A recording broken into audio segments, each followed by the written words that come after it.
Nobody has more respect for women than I do. Nobody. Hillary Clinton wants to abolish it, believe me. She wants to abolish our Second Amendment. I think they didn't deny it. I don't think anybody denied it. Other presidents did not call. They'd write letters, and some presidents didn't do anything. Many people have come out and said I'm right. You really do have to ask yourself, where does it stop? Hello and welcome to Fallacious Trump, the podcast where we use the insane ramblings of needy Armin to explain logical fallacies. I'm your host, Jim. And I'm your other host, Mark. A logical fallacy is an error in reasoning that results in bad or invalid arguments. And the logical fallacy we're looking at this week is the Square One Fallacy, because we're at episode 187, which means it's multiple of 11. Right. Yeah, we do new fallacies. And like last time, this one isn't one that we've coined ourselves. Right. This is one that was made up / named by Jonathan Jarry, who we interviewed, I guess, 11 episodes ago now, when we talked about appeal to outdated data, which was also coined by Jonathan. And he mentioned at the time that this was another thing that he'd also noticed was a new thing. So it's a new fallacy, but it's not one of ours. And it's kind of, you won't find it on the lists that you'll find. Although I have seen it is starting to get a bit of traction. I haven't seen people using it for other stuff yet, but I have seen a few people referring to Jonathan's article. So what it is, basically, is when people pretend that there hasn't been any meaningful research or movement towards solving a problem and we need to start from scratch. Basically, if they say, right, what we need to do, someone should look into this, when it's actually something that's been looked into a lot. Yeah. And part of what made him say that was RFK's reaction to vaccines and some of his allies also saying things like, why don't you want them to do any research into this? You know, what are you afraid they'll find? They're only saying, let's find out if they're safe. Why are you against that? And of course, the reason you're against it is because that research has already been massively done. And here's RFK Jr. on Fox and Friends in 2023, before he became the head of health in the US. I'm not against vaccines. I've never been anti-vax. That's something that's said about me to, make me look crazy, like a conspiracy theorist. What I've said is let's have testing for each of the vaccines to make sure that they are that they're safe and effective. Vaccines are the only medical product that is not safety tested prior to licensure. And we need placebo-controlled trials where, you have a placebo group and a vaccine group, and then let's look at the health 5 years later and make sure they're healthy, and that's all I want. Mm-hmm. So that's obviously not true. Yeah. Yeah, I'm not a conspiracy theorist, but... But here's a conspiracy. Yeah, is that. Of course, it isn't true that vaccines aren't tested. One medical thing that are that put would out be there mad. Without testing. Yeah, new vaccines are tested in placebo-controlled trials. That's how they do it. Yeah, but where there's a kernel of truth to this, but it isn't exclusive to vaccines by any means, is that when we already have a working vaccine, new vaccines, novel vaccines, aren't tested against a placebo, because when you have something works and you're testing a new thing, it would be massively unethical to leave someone unvaccinated by giving them a placebo when you're testing a new one. So what they do is they test it against the existing vaccine that they know the safety and efficacy of. Yeah. And if it's better than that, they switch it out and start using the new one. And if it's not as good, they keep using the old one. That makes perfect sense. That's true of other medicines as well. When we have a treatment for something and a new treatment comes along, they don't necessarily test it against placebo, because leaving people untreated might be, depending on what it is you're treating them for, really unethical. Yeah. So they don't do that. It's only when we have a new treatment that we're not sure if it's going to be, and there isn't already a treatment for something, then it's tested against placebos. Yeah. So it's not exclusive to vaccines. It's not true that they're not tested, and it's not true that placebo testing is the best way to do that. Yeah. All vaccines are tested. So it just comes from malevolent ignorance. Yeah, it's I'm not against them. I just think they should be tested. Well, they are. Yeah. If you actually were a qualified person to be in charge of the health department, then you would bone up on that stuff rather than just bandy around conspiracy theories under the guise of saying I'm not a conspiracy theorist. Yeah. And then but some of my best friends are conspiracy theorists. Ignorance is definitely one of the reasons that this happens. One of the other reasons is because the testing, the extensive testing and or research or whatever that has been done hasn't yielded the answer you want. Right. And so you want more testing, more research until you get the answer you want. So that's where the malevolence comes in. Yeah. Because if the answer you want is to shore up your conspiracy theory or to shore up your distrust of Big Pharma or whatever, or just your it is, preconceived idea of what result there will be from a particular trial of something. Yeah. This also, I think, can be attributed to when it's not necessarily research that needs to be done, but some movement needs to be made towards a solution of something, solving a problem, and you're claiming that this problem needs solving by this method, when actually people are already working to solve this problem, or at least doing stuff that you're saying we need to start with. And this example is from Trump after one of the school shootings. I believe this was Stoneman Douglas. And he was talking about violent media. We have to look at the internet because a lot of bad things are happening to young kids and young minds, and their minds are being formed. And we have to do something about maybe what they're seeing and how they're seeing it. And also video games. I'm hearing more and more people say the level of violence on video games is really shaping young people's thoughts. And then you go the further step, and that's the movies. You see these movies, they're so violent, and yet a kid is able to see the movie if sex isn't involved, but killing is involved. And maybe they have to put a rating system for that. There's already a rating system. For that, yeah. There has been for quite a long time. There's a rating system for movies and for games. Yep. So suggesting that that's a way to possibly solve this problem is, in my opinion, this fallacy. It's a Square One fallacy, because he's saying, well, maybe we should think about putting a rating system in place. Yeah. Yeah, that's been done. Hasn't solved the problem, but it's the bit that you think might be effective. Of course, there's also the issue of the fact that there's been quite a significant amount of testing on what extent violent media has to play in mass shootings and in violence. That's a topic that I will be talking about at length later on in the episode. Yay. So I will leave that there. Cool.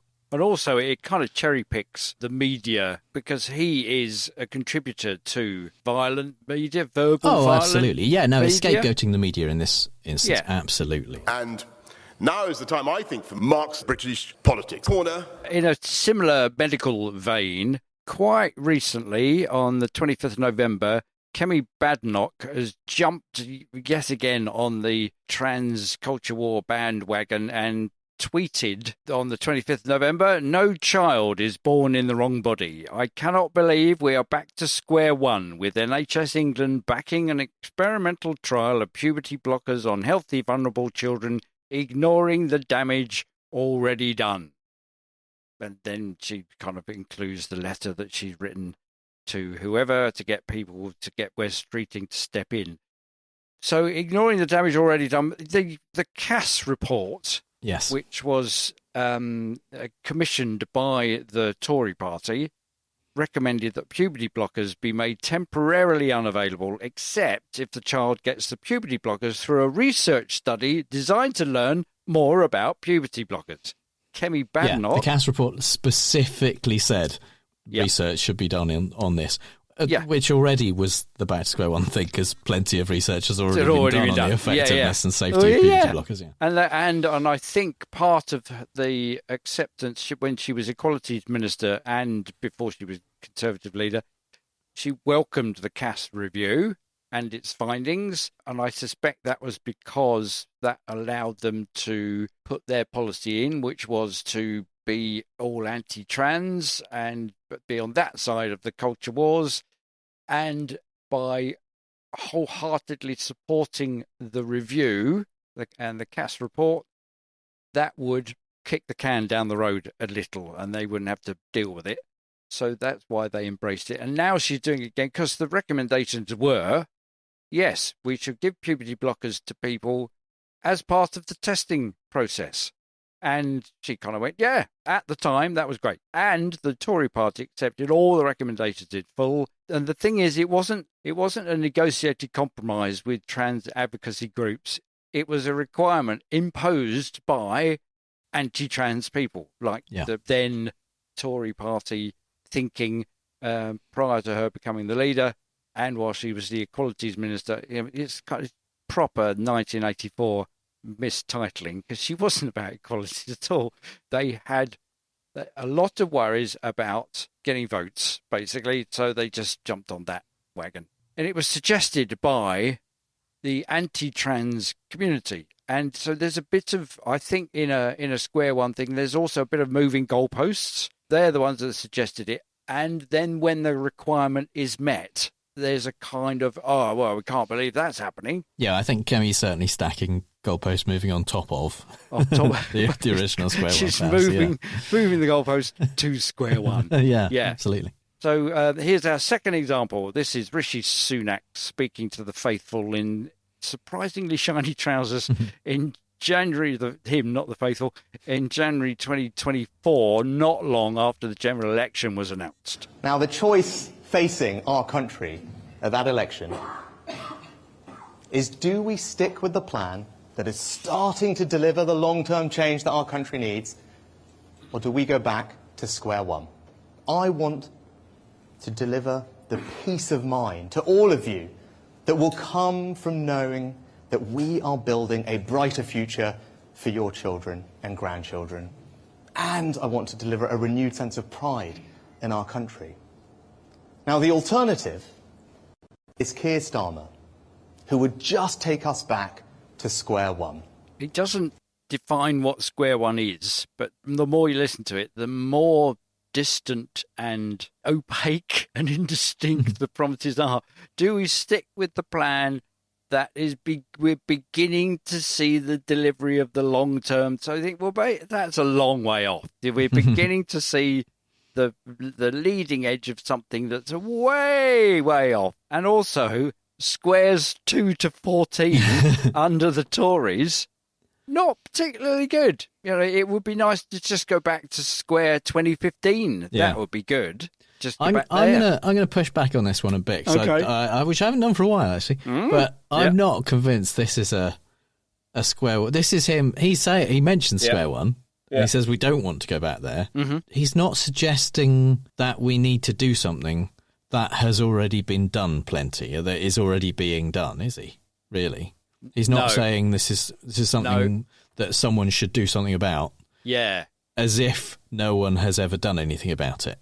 That's really the kind of the key to this fallacy, I think. Unless he's doing the reverse of that by saying we need to keep doing this because otherwise but that's a different, they will... If that's more like a sunk cost thing in a way, isn't it? It's saying, we're down this road. We don't want to have to start all over again. We've done this amount of stuff, so let's keep going. I mean, I think part of this, again, this is like, new fallacy. There isn't a lot of stuff to read about it, but my understanding of it, part of it is the ignoring or the dismissal of the work that has already been done. Pretending it isn't valuable or even exists. Yes. So during this election process, this was where he had made that statement, we ought to, Starmer would just take it back to square one, and then cancelled HS2, the northern branch of HS2, which seems to be actually doing going back to square, because he was saying, we don't need that. We should look into whether it's needed. Did he say that, or am I just I don't know. That? He may have said that. If he said that, I would agree. That would have been the Well, someone should do some kind of feasibility study on this. Yes, exactly. Whilst so let's can the fact that they're doing it and then do that. Yeah. I don't know that he was as blatant as that, because I think that would be very difficult to sustain. Him saying Starmer would take you back to square one by just taking us back to square one. Exactly. All right, then. Well, let's try this one for size. So here's Nigel Farage. There are two contained in here, I think. So this is him. He's saying controlling our borders. Controlling our borders is only possible to deal with immigration outside of the EU, and Brexit gave us that allegedly, but it's still not enough. So we're back to square one. We now need to leave the ECHR. So here he is in March 2018 as the leader of UKIP at his manifesto launch during the withdrawal agreement era, and then after a brief pause, back to square one in October 2025. We want our country back. And then, and only then, can we actually control our borders. Because the great truth of this immigration debate is that only by leaving the EU can we control immigration into this country. Something, of course, that is, again, only possible outside membership of the European Union.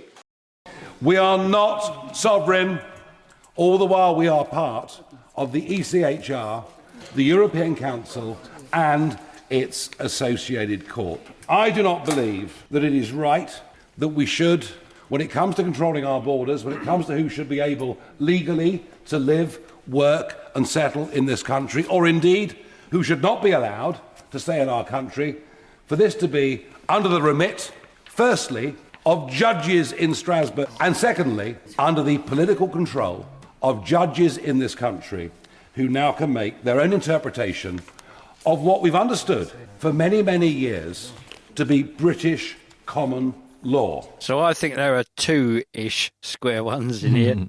So one is we've got to go back and do Brexit again. All of that stuff that he advocated for Brexit, it's no good. We've got to go back and now we've got to get out of the ECHR, the European Convention on Human Rights. And he's using the European boogeyman to create a quest to bring down the evil bureaucrats. So we have to start all over again. The other square one is the European Convention of Human Rights itself. He wants to tear that up and say it's something that means we continue to be ruled by Europe, and it means that judges can use their judgment in a political way. So he's advocating the tearing up of the European Convention of Human Rights. Even though we wrote most of it. Even though we wrote most of it. Yeah, in collaboration with 100 MPs from across Europe.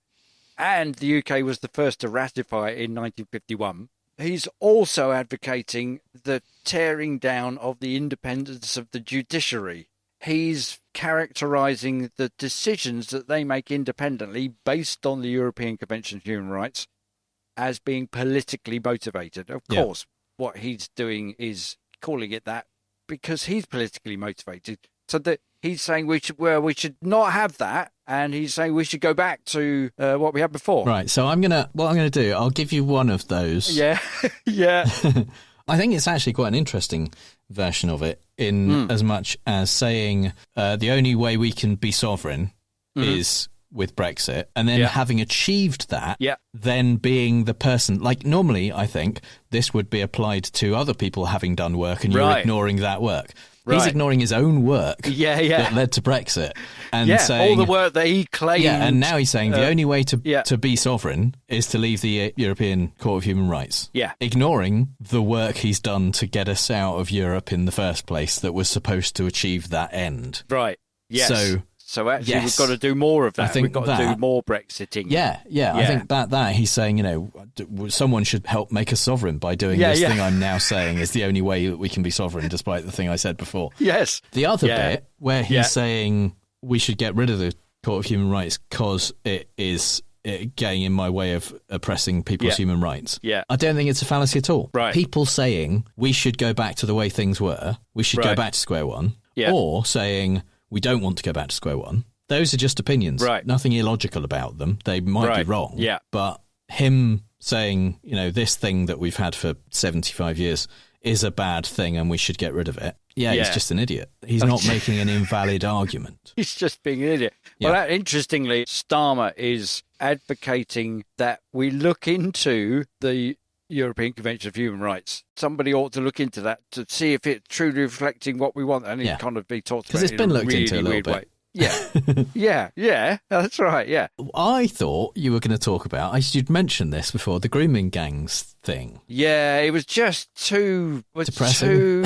Yes, that's the very word. It was it was a mental health drain. Yeah. But it's so also briefly summarise. But briefly summarise. So there was a review that was commissioned again by the Tory party to look into child sexual abuse, I think primarily in Rotherham. So it was about grooming gangs and trafficking of children. And the inquiry came to conclusions and made After certain 7 years. suggestions, didn't it? Made like 20 suggestions of things that you can actually do to alleviate the issues that they found. And that was presented to the Tories that did nothing about it. And Kemi Badenoch was the children's minister, I think, at the time. And he's calling for, we should have some sort of inquiry into the grooming gangs. And you go, well, there has been one, and there were all these recommendations, and you didn't put any of them in place. And Starmer said to her, you've been in the party for 8.5 years. The report was being undertaken for 7 of those. Yeah. At what point did you not think that you ought to be doing something about them? And then in her response, she did say, well, we accepted 18 out of the 20 recommendations. You didn't do anything fucking about it, though, did you? No, that's right. Accepting them is not doing anything about them.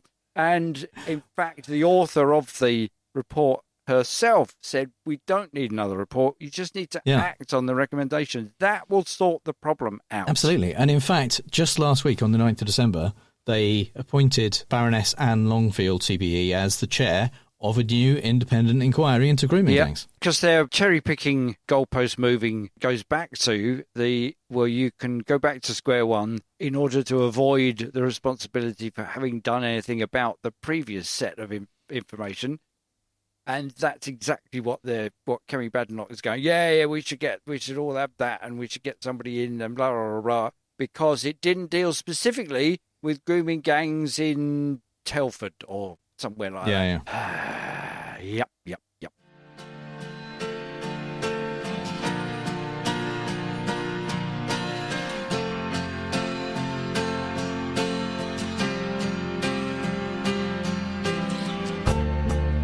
You're always complaining about numbers of migrants, pulling opinions apart. You quote pseudoscience, the science of fascists. Do not speak as if from my heart, but tell me about Brexit. It's come back to haunt you. Oh, when you rush to the front, running in circles, you're chasing our tails, getting back our sovereignty. Nobody thinks it's been taken. So ashamed of you, Farage. Everyone said you're a racist. No one ever said it would be this hard. I'm going back to the start. All those fallacies in the wild.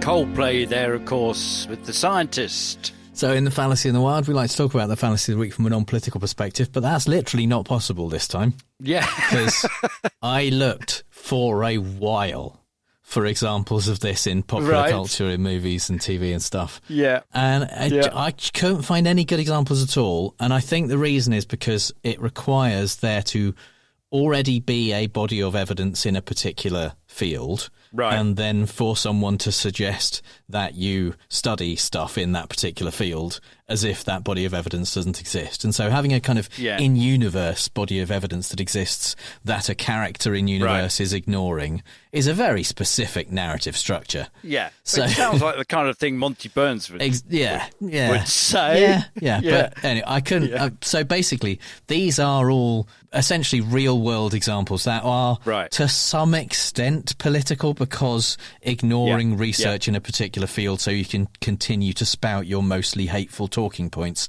tends to be a political thing that people do. The first one is an op-ed in the New York Times from 2015 from a doctor, psychiatrist called Richard A. Friedman, called How Changeable is Gender? And he is basically questioning the value of gender-affirming care for trans people until we have better data on it, and saying we should hold off, we need more information.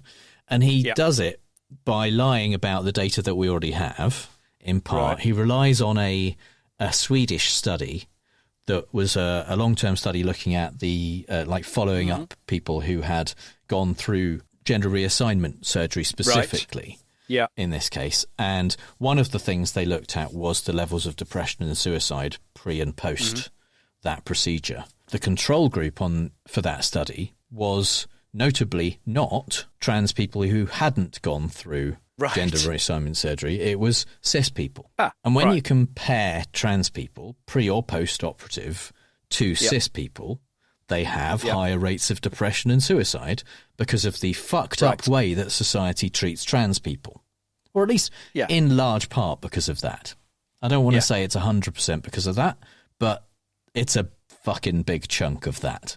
So comparing them to cis people and then saying, clearly treating them with this surgery doesn't work because they're still depressed about it. Oh, so they didn't just choose people that were not depressed and suicidal. Well, no, they looked at what the levels are in the group that they looked at. They looked at how many of them experience depression and suicidal ideation and things like that. But then they compared that to the non-trans population, cis people.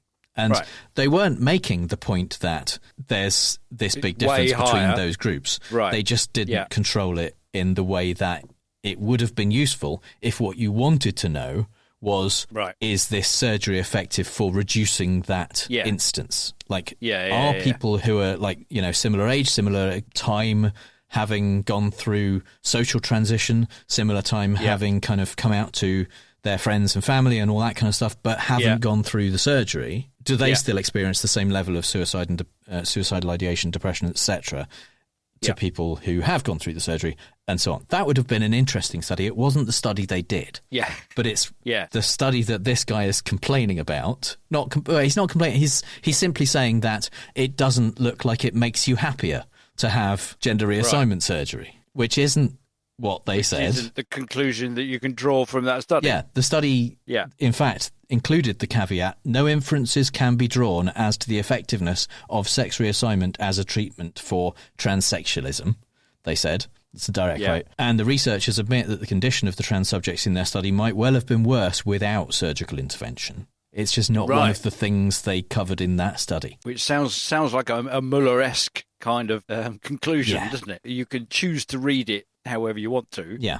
And he's chosen to read it not in the way that they intended. So what he does is he represents that study essentially as kind of the best evidence in favour of doing surgery on trans people. And therefore, because that really didn't seem to do a great deal, we need more data, we need better data. Towards the end of his op-ed, he says, there's obviously a huge gap between rapidly shifting cultural attitudes about gender identity and our scientific understanding of them. Until we have better data, what's wrong with a little scepticism? After all, medical and psychological treatments should be driven by the best available scientific evidence, not political pressure or cherished beliefs. So he's ignoring the fact that we have a lot of data that isn't that study, a lot of data that says that not giving gender-affirming care to trans people is actively harmful and kills people.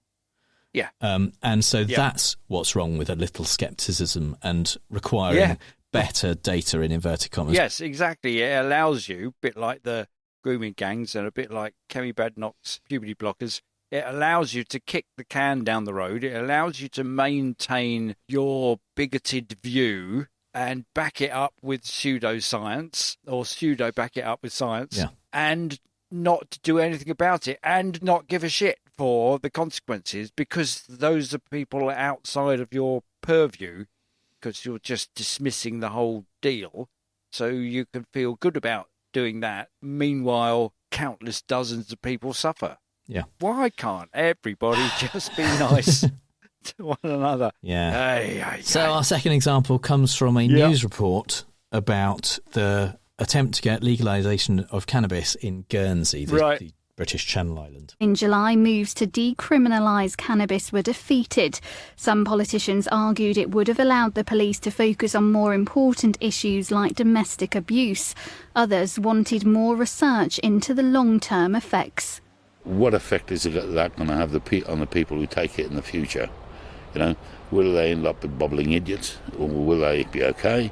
You know, and that's a balance you've got to find. The mock concern of people who claim that the thing standing in the way of legalising cannabis is a lack of research. Is consistent and fucking ridiculous.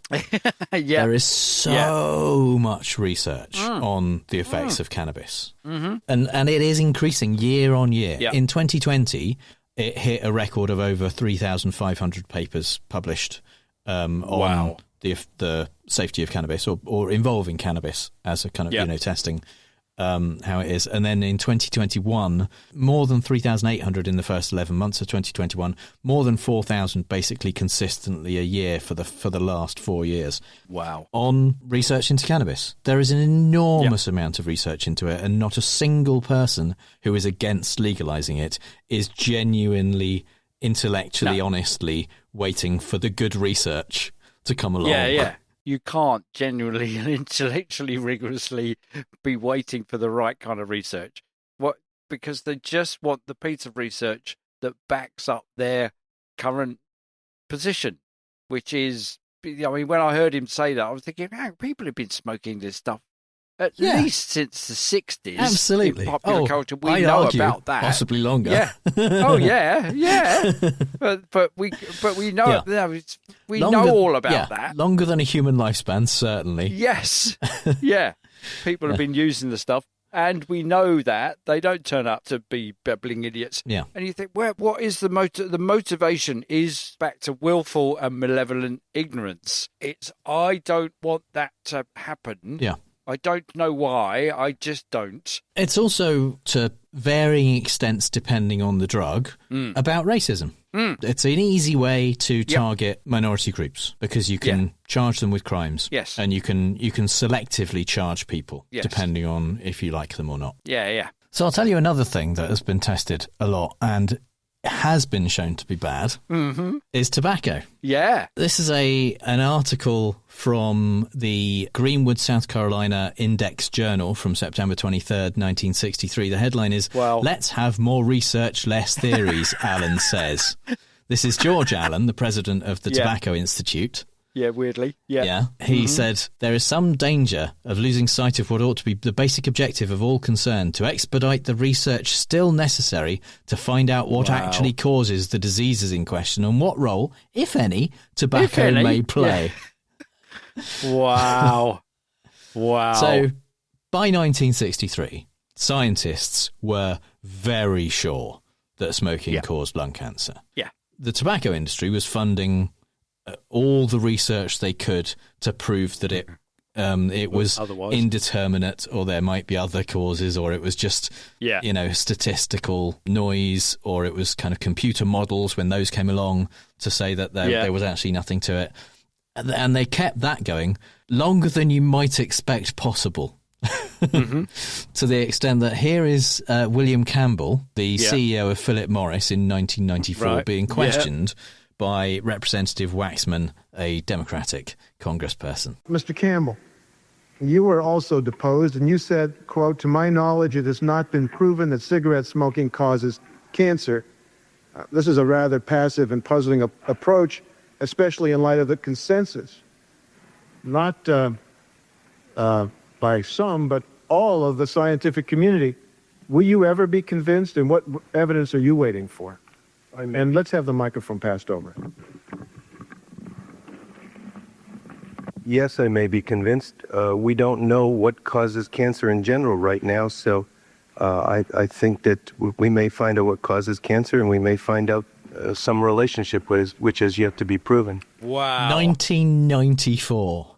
Wow. So they were 30 still trying years to get away after with the it. previous one where they said, let's have more research, which makes me think, actually, if the climate change deniers, rather than just going, there's no evidence, if they said what we should do is have some inquiry, then that would be Do they do that? Oh, they do. Oh, right. Yes. Oh, right. Yeah. Rather than just deny any truth in the findings that climate scientists have. Yeah, they do that found. too, but they say, They actually say we need to. One of the clips I nearly used was you remember ClimateGate, where there was like a very mild scandal about some emails between some climate scientists about a thing that they'd changed in a paper or something. Right. Yeah.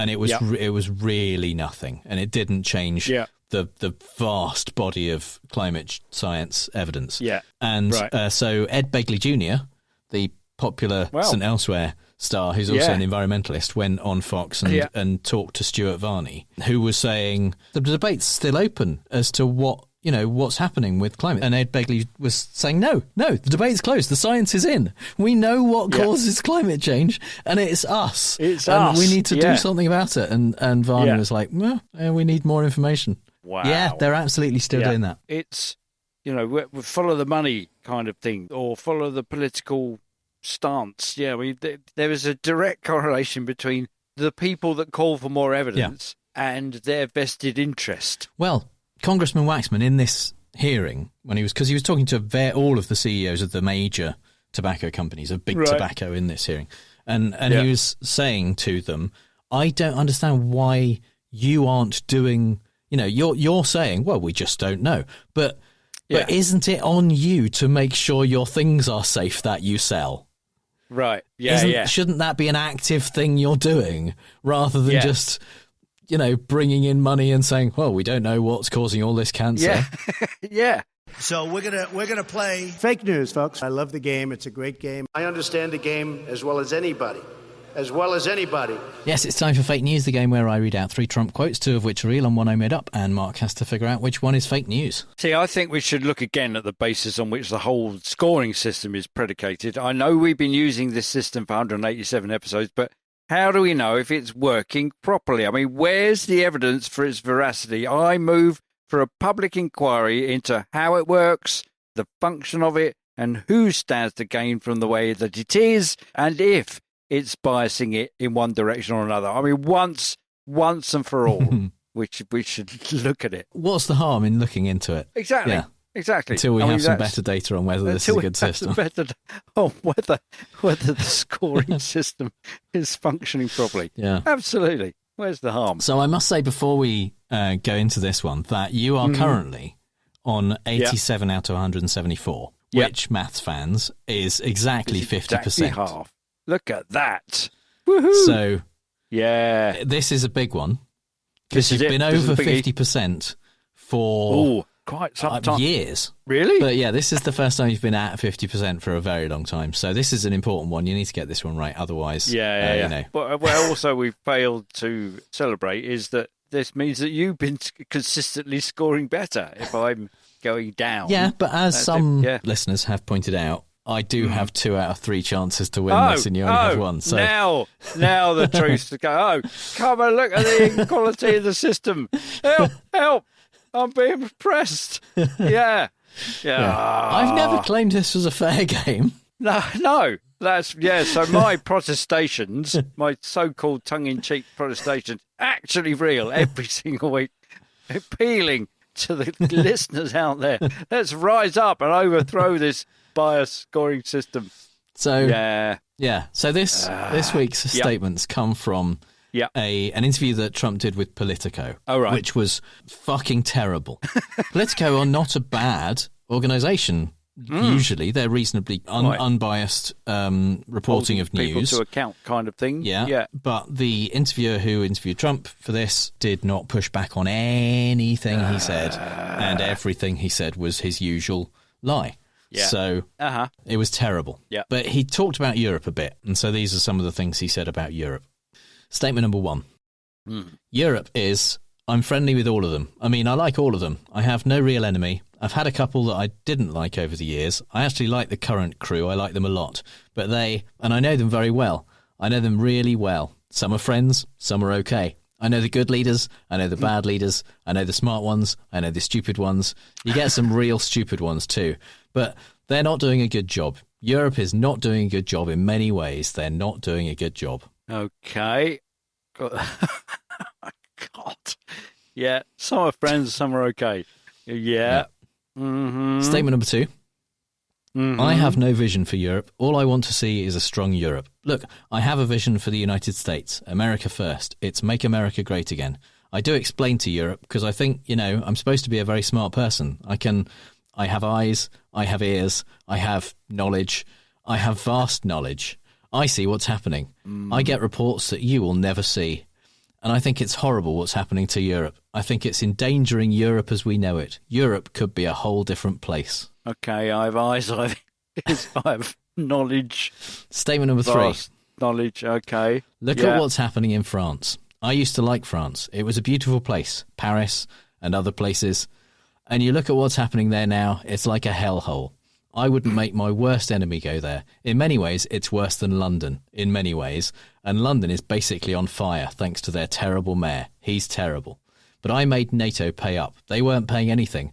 They were getting a free ride, and I said no more, and now they're paying 8, 9, 13% of their GDP. Nobody else could have done that. Blimey. How did he get from Europe to Paris to Sadiq Khan to NATO? Well, they all look fake. I was suddenly thinking I'm trying to find the tells in each of them. Okay, and they're just rambling bunches of shit, aren't they? Eyes, ears, and knowledge. Sounds like it's a very nicely timed joke. You're friendly with all, but that bit, I'm friendly with all of them. Like a crew, actually, like a current crew. Some are friends and some are okay. There's another joke. Okay. Okay, I'm going to go with number 1 is the one that you made up. Okay, so the other 2, which are you more convinced by? I think the rambling, jumpy, the weave of number 3. Okay, and number 3? Yeah. It's fake news. Oh, nice work. Oh, God, that means number 1 is real? Oh, what? Yeah. Right, so the jumping about... Oh, man. Yeah, that was very well disguised. Because the jumping about from Paris to London to Cannes to NATO... It's very, very good. No, he hasn't claimed that people are paying 8, 9, 13% of their GDP to NATO. That would be an enormous amount of money. Oh, yeah, but you wouldn't put it past him. He has claimed that, thanks to him, they're paying 5%. Because it used to be 2. Right. And he says they weren't paying 2, and now they're paying 5. Okay. That's not true either. No. 2% was the goal that was set with an end date of 2025. It was a voluntary thing. That was just like basically everyone should be doing about that if they can. No worries if not. And not everyone was. By 2025, some countries are paying 2, some aren't. And they've made a new goal for 2035 of 5%, but are still saying, really not a big deal if you're not up for it. Yeah. And, and he's saying that is thanks to him, and they're paying 5% now. Right. The US isn't even paying 5%. The US is paying about 3.5. Yeah. 13% would. I mean, if they were paying 5, it would be trillions of dollars going into NATO that aren't currently going into NATO. If they were paying 13, that would just be like NATO would be the biggest organisation in the entire world. Yeah. It's not. They'd give him a gold trophy, wouldn't they? Yeah, easily for that. Yeah. In the so that was fake. But as you noted, the other so that 2, means the rambling fountain of nonsense. Number 1 is real. Europe I'm friendly with all of them. I mean, I like all of them. I have no real enemy. I've had a couple that I didn't like over the years. I actually like the current crew. I like them a lot. But and I know them very well. I know them really well. Some are friends, some are okay. I know the good leaders, I know the bad leaders, I know the smart ones, I know the stupid ones. You got some real stupid ones too. But they're not doing a good job. Europe is not doing a good job in many ways. They're not doing a good job. So I like them, but some of them are stupid, and most of them aren't doing a good job. They're all shit at what they do. But they're my friends. I like them, and I know them very well. I know them really well. There's that constant requirement for you to believe that he's in with all of these people. I like him a lot. they fucking hate No, him. they all universally hate him. Yeah. Yes, absolutely. Yeah. They laugh at him behind his back whenever they get together. And to his face. They were so happy he didn't go to the G20. Yeah. It was just such a more relaxed atmosphere without him there. And it was like, it is. He is the drunk uncle that nobody likes. Yeah, no wonder the whole of Europe, which is full of grown-ups and statesmen, are trying to get things done. Yeah. And he just kind of comes over and bad-mouths them. So, as you know, number 2 is also real. I have no vision for Europe. All I want to see is a strong Europe. Look, I have a vision for the United States, America first. It's make America great again. I do explain to Europe because I think, I'm supposed to be a very smart person. I have eyes. I have ears. I have knowledge. I have vast knowledge. I see what's happening. I get reports that you will never see. And I think it's horrible what's happening to Europe. I think it's endangering Europe as we know it. Europe could be a whole different place. Yeah.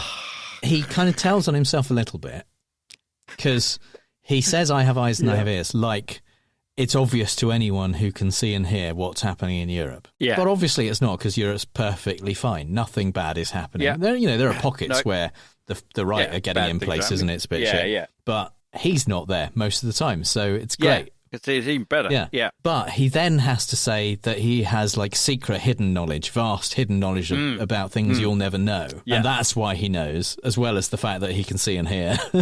It's like Soviet Russia, where the propaganda is the rest of the world is awful, and or North Korea, the rest of the world is awful, and they try to woo you away to their horrible ways. So, and he's doing that. Make America great again. Make America even more xenophobic than it currently is. Yeah. We do have some social contestants on Patreon. Yeah. Renee Z says, good thing it's so cold here, or I would have been grilling dinner outside and missed fake news. It's 6 degrees Fahrenheit, minus 14 centigrade, God. Too cold for grilling. Woo! This is really difficult. Good luck, Mark. I think number 3 is real, because Trump has always said bad things about the mayor of London. He probably doesn't even know who he is. 1 is plausible, I guess, but I'm going to choose number 1 as fake news. I first thought 2 was fake, because Trump would never say that he's supposed to be a very smart person. However, he followed it with, I have knowledge, I have vast knowledge, which seems a Trump recovery for his declining mental state. Yeah, so that's it. Yes, putting in the Sadiq Khan reference. Yeah, very good. Yeah. Richard Thunder Hopkins says, awkward, because Europe, even the shithole parts of it, is massively better than the US right now, solely because of Trump. Yeah. I'm going to have to guess that 3 is fake news, but any of them could have spilled from his 1980s horror movie special effects mouth, to be honest. I know exactly the one from John Carpenter's The Thing. Yes. Yeah. Invisible Unicorn says, number 1 is perfect. I could hear him in my head when reading it. It's so before, like you can. But I know how stupid is so smart. And then there is the other, and that goes, but they never thought of that. It's just so good. Has to be him saying it. Wow. Therefore, number 1 is fake. Oh, well. Very good. Yeah. Yeah. Stephen Bickle says, I'm going with number 1. No idea why. It just seems off for some reason. I mean off as in almost coherent. Wow. Okay. The other 2. I think that's giving him a bit too much credit. Exactly. Good God.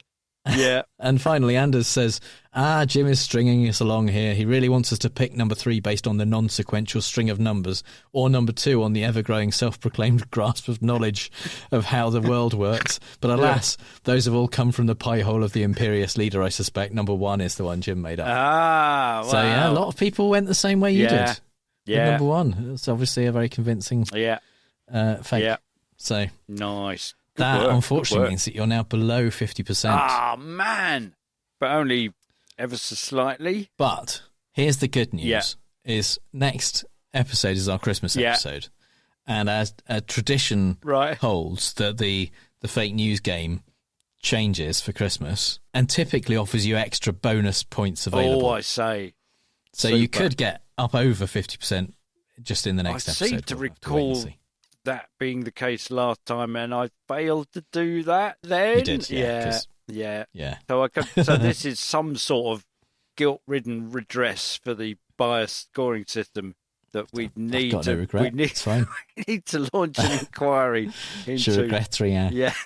It's like a hellhole.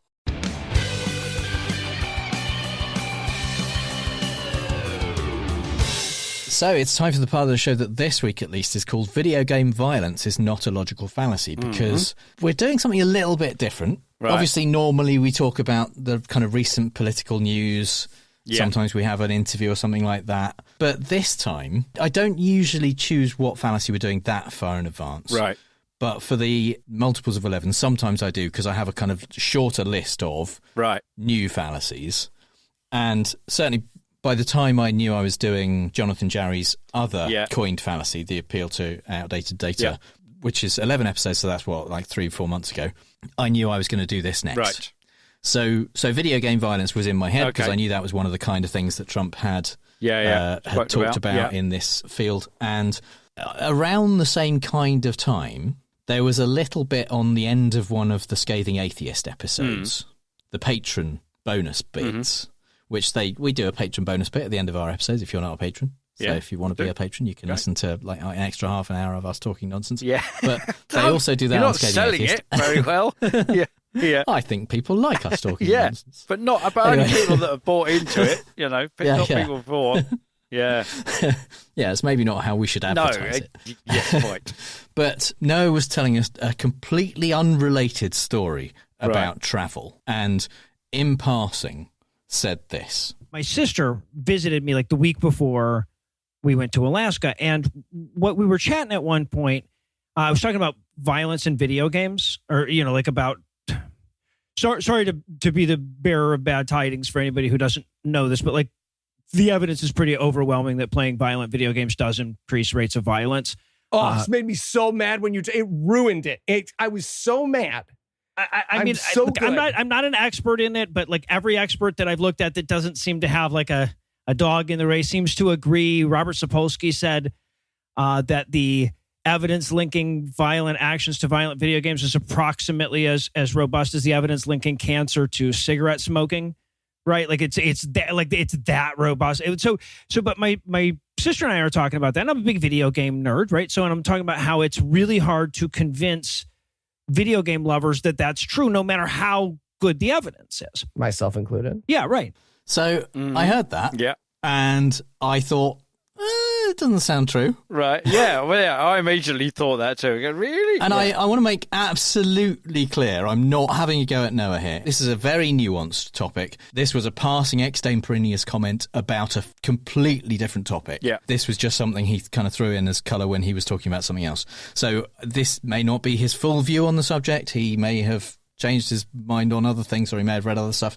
But it not only made me think, that sounds not true, but also because of the extra little bit of him saying it's hard to convince video game lovers that this is true no matter how good the evidence is, it made me think about my confirmation bias again. Right. Because, yes, I go into this topic biased that in large part violent video games don't cause violence and aren't linked in studies to causing violence reliably. Right. And so that's my starting point. Where does that and come? So I don't want where to. does that come from? Well, I'll tell you. Okay, right. Yeah. But I don't want to come from that starting point and then think, okay, well, I'm going to now assume that he's wrong because I already have some area of knowledge in this area and I don't think he's right. Yeah. I also don't want to look into it and dismiss evidence that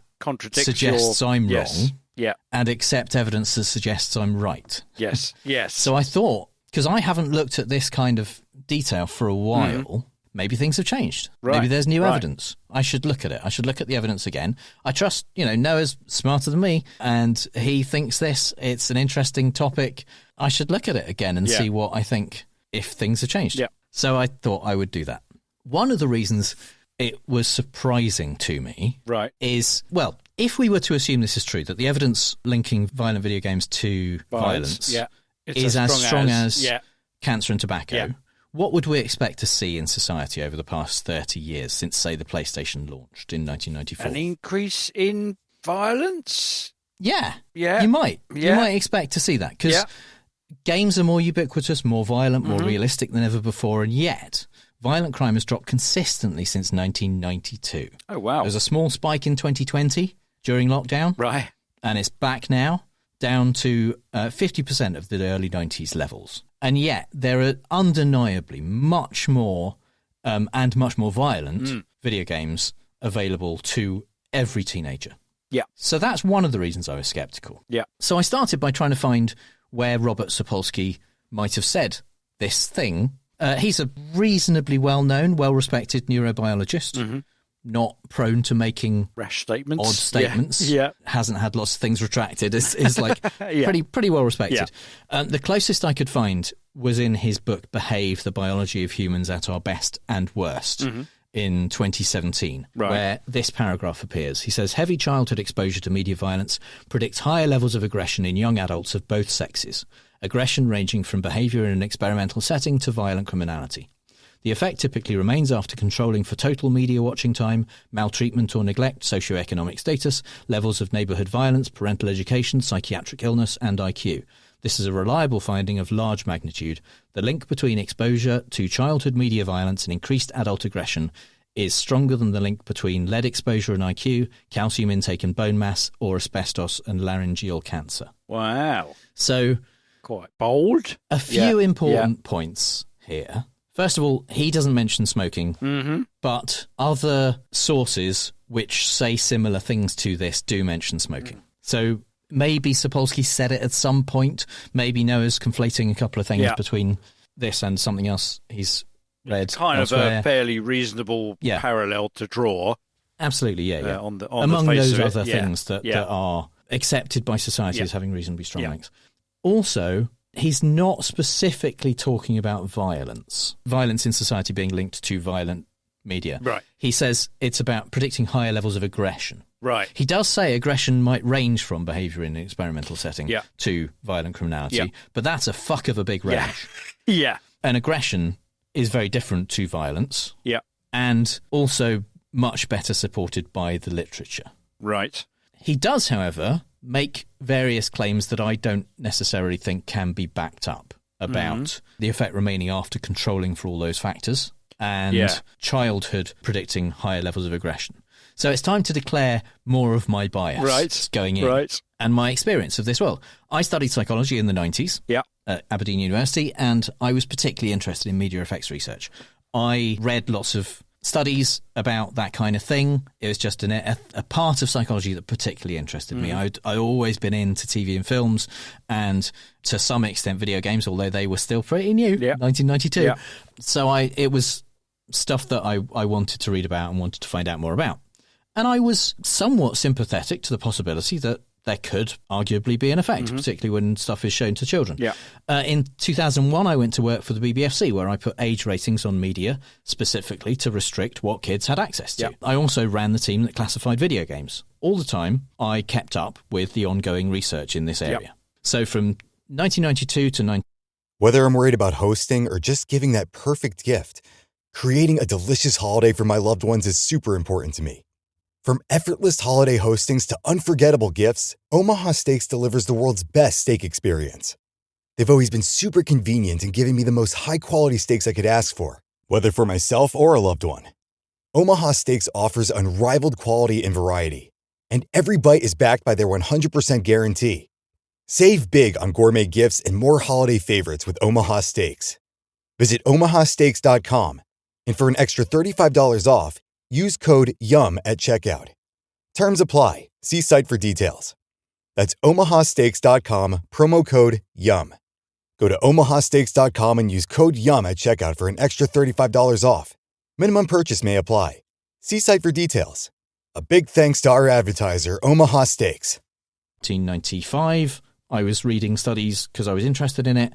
From 2001 to 2009, I was reading studies because it was part of my job. Did you ever write any as well at that time? I never wrote any, but I've taken part in them as a student. I've taken part in media effects research doing that, and I've also spoken to researchers who do research that kind of thing, people at the University of Nottingham who look into video game addiction and video and media effects and things like that. So I know a reasonable amount about it from those kinds of things. But again, since about 2009, haven't kept up with it. Right. during the time I was looking at it, I was sympathetic to the fact that there could be an effect on children. I mean, doing the job I did, I kind of had to be. That's based on the whole concept that there is stuff that is inappropriate for children. Yeah. And that part of that may be because there's possible harm. Yeah. And that harm could be to the individual or to society through the individual's actions. That's right out of the Video Recordings Act 1984, that wording. But also some studies I read, I think we've talked before, and I can't remember. I kind of had a little bit of a think of whether I could remember which episode we talked about this in, but I couldn't. About a study that I read in psychology about boxing matches. A psychologist looked at a guy called David Phillips, looked in 1983 at championship boxing matches that had happened in the second half of the 70s and homicides in the week after the match. Wow. He found that homicides tended to spike 3 days after a major championship boxing match. Wow. He also pointed to a smaller effect, that the increased victims of that homicide tended to be the same race as the loser of the boxing match. And that the effect was higher when those boxing matches were more heavily publicised. Wow. Yeah. And I believed that study. Yeah. Had no reason particularly not to believe it at the time. It was cited in a lot of literature because it was one of the first studies that became what became to be called media contagion. The idea that something you see in the media would then spawn out into life. Yeah. And Phillips also did later work on the possibility that suicides by prominent people would then lead to a spike in suicides in society on a reliable and predictable basis. Wow. While I was looking into this research, it was something that I wasn't completely biased against the possibility that it could have an effect. It could cause violence. It could cause aggression in people and that kind of thing.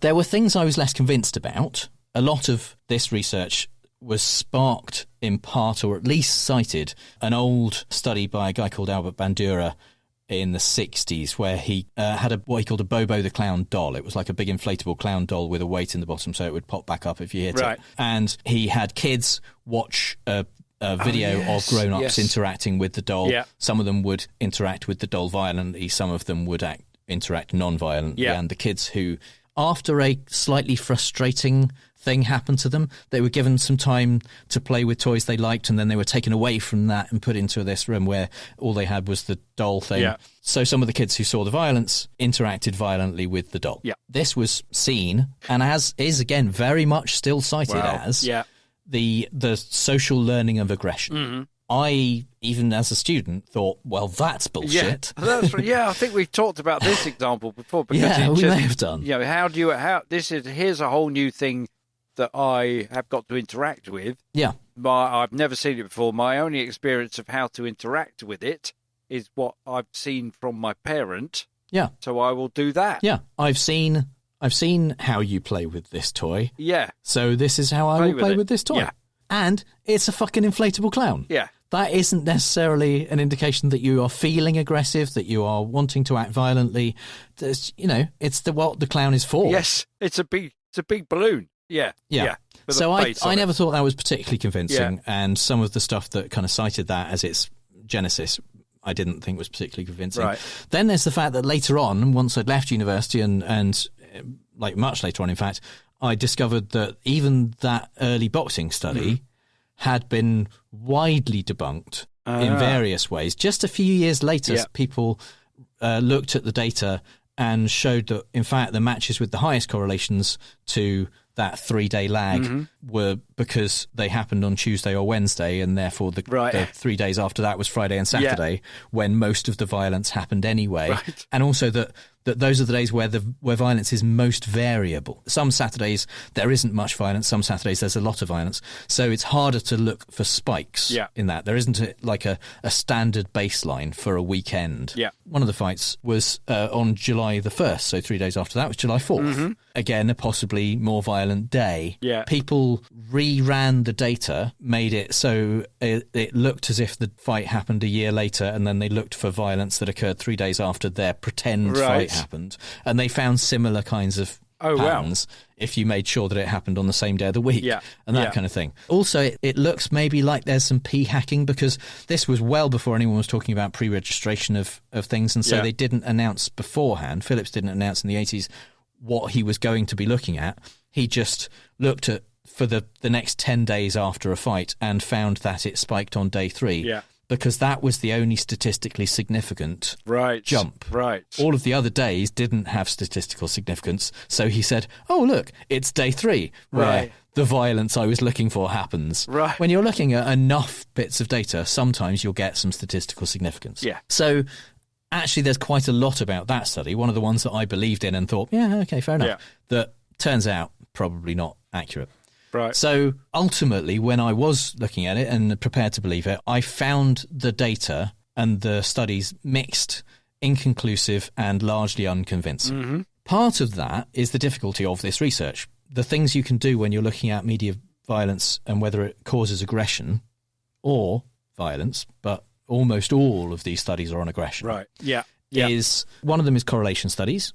You can look at how much people play violent video games and then how violent / aggressive they are and possibly longitudinally how aggressive they are further down the road. Yeah. This is really hard to control for all of those other factors that Sapolsky mentioned. Yes, apparently. Really hard. Because there's a lot you don't know about people's lives and a lot you don't know about what's happened to them in the meantime if you're doing a longitudinal study. Mm-hmm. It's also impossible to solve for the direction of causation. There's no way of knowing, even if you found a really strong correlation between people playing violent video games or watching violent films or violent TV and later being aggressive. Yeah. You have no way of knowing if it's just that aggressive people seek out that kind of media. Right. It's just no way to figure that out. Yeah.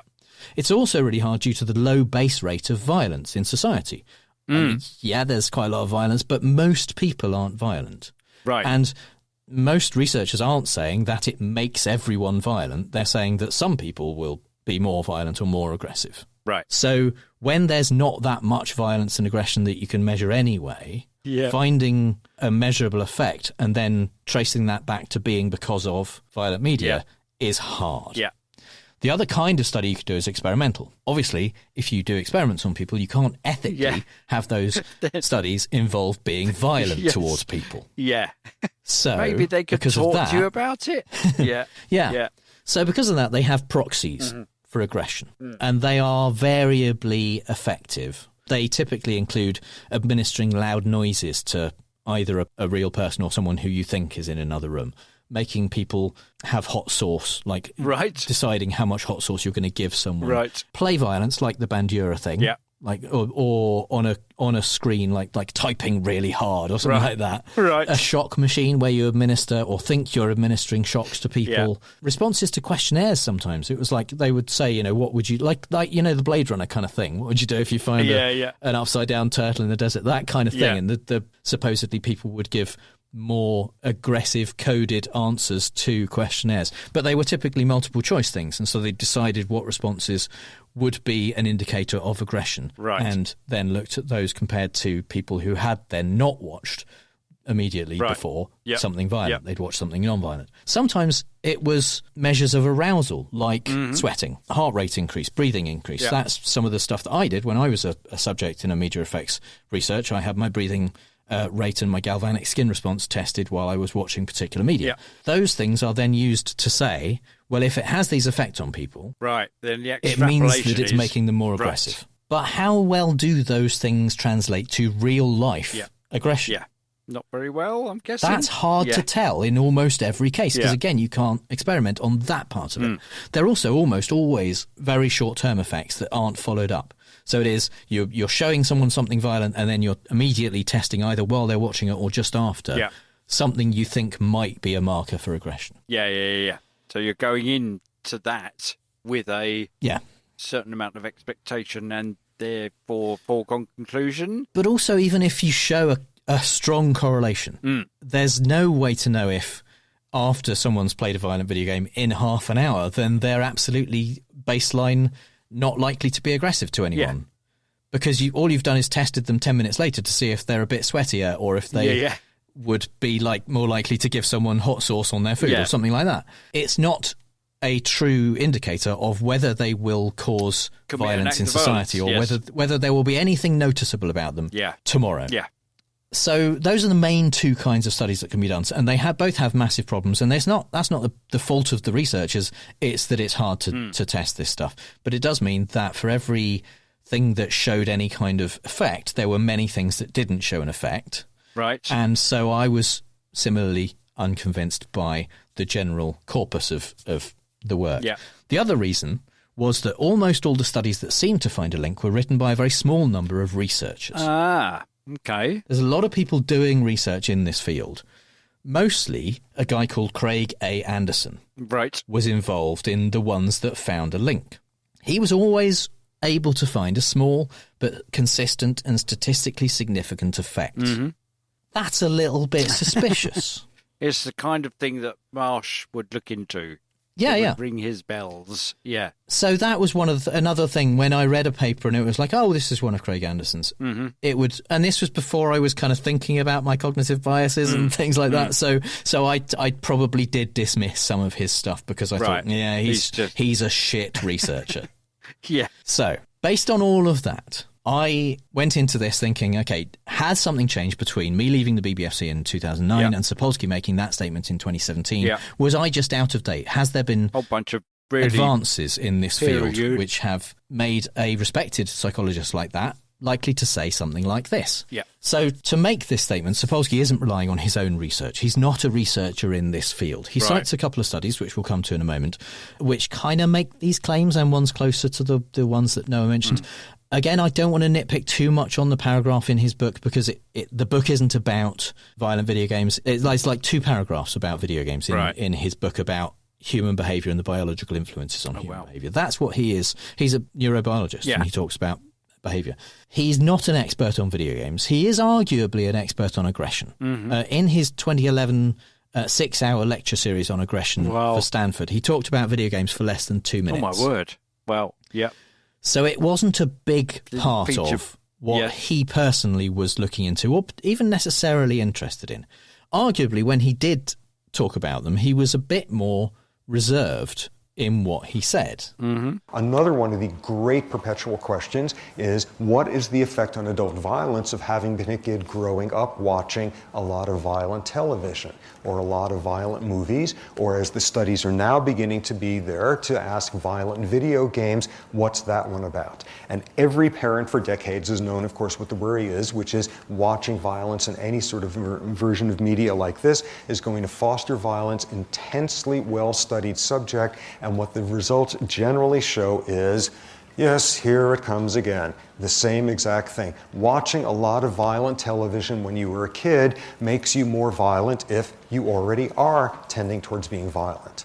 What it does is it exaggerates the pre-existing social tendencies. You know that drill by now. After this lecture, you could now pull out half a dozen examples of X does not cause whatever, but it magnifies or blunts pre-existing tendencies. That's what the literature consistently shows. Violent television, movies, reading material, and violent video games does not increase the likelihood of being violent. It's only in kids who are already predisposed towards that. So in 2011, he was saying it does not increase the likelihood of being violent unless you are already predisposed for that. Yeah. The predisposition would be one of those things that he talked about, the effect surviving controlling for that. Yes, yes. So 6 years later, he's saying the link between media violence and increased adult aggression is stronger than lead exposure and IQ, calcium intake and bone mass, and asbestos and laryngeal cancer. Yeah. So that's a weird growth of belief, I thought. Yes. Because that 2011 bit was kind of nuanced. Yeah. And I kind of agree with it. Yeah.